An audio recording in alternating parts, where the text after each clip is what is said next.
La nature nous offre de beaux arbres, mais parfois insolites, et c'est exactement ce qui nous intéresse aujourd'hui dans cette vidéo. Comme d'habitude, avant que cette vidéo ne commence, je vous invite à lâcher 2750 pouces bleus avant minuit, je sais que vous en êtes capable, et à me rejoindre tous les soirs en live sur la chaîne du Toposcope. À partir de 20h30, je compte sur vous. Après cela dit, je vous souhaite la bienvenue pour ces 5 arbres insolites dont vous ignorez l'existence. C'est parti!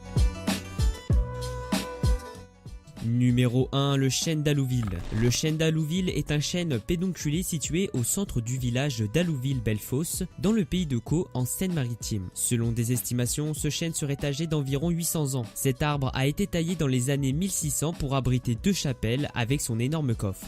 Avec une hauteur de 18 mètres et une circonférence de 15 mètres dès le premier mètre de cet arbre, il est réputé pour être le plus vieux chêne de France. Malheureusement, un beau jour, la foudre a frappé en plein dans le noyau de l'arbre et l'a fait par la suite brûler. L'arbre a survécu et est resté debout, permettant aux prêtres locaux de construire leur propre chapelle. L'arbre est aujourd'hui très âgé et peine à tenir debout. C'est pour cela que ce chêne est maintenu par des piliers en bois de part et d'autre de sa forme. Dans le cas où vous vous demandiez, il y a des escaliers qui serpentent autour du coffre pour atteindre la partie supérieure des chapelles.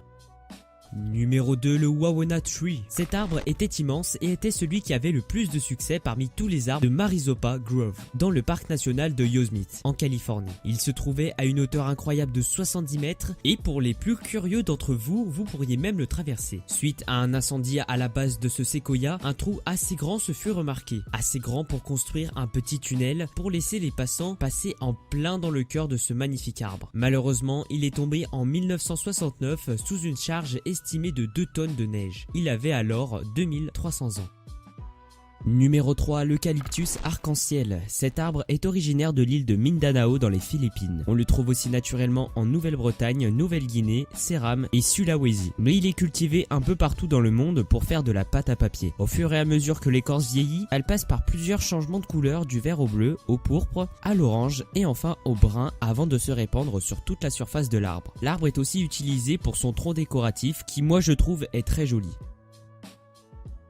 Numéro 4, le baobab prison. Les baobabs prisons sont dans le Kimberley en Australie occidentale de vieux baobabs au tronc creux qui furent utilisés durant la période coloniale, à la fin du 19e siècle pour y enfermer des prisonniers aborigènes. Trouvés tout d'abord à l'extérieur de la ville de Derby en Australie occidentale, les policiers utilisaient ces arbres pour introduire leurs prisonniers le temps d'une seule nuit avant de les envoyer dans de vraies prisons adaptées aux différents crimes. Cet arbre a 1500 ans et les visiteurs sont souvent invités à le voir derrière une clôture afin de ne pas l'endommager.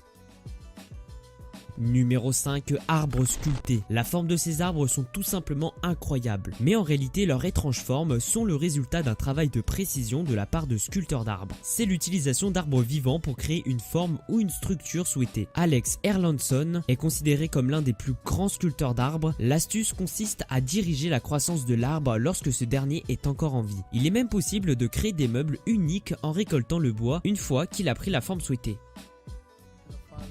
Cette vidéo touche à sa fin et je vous remercie de l'avoir regardée.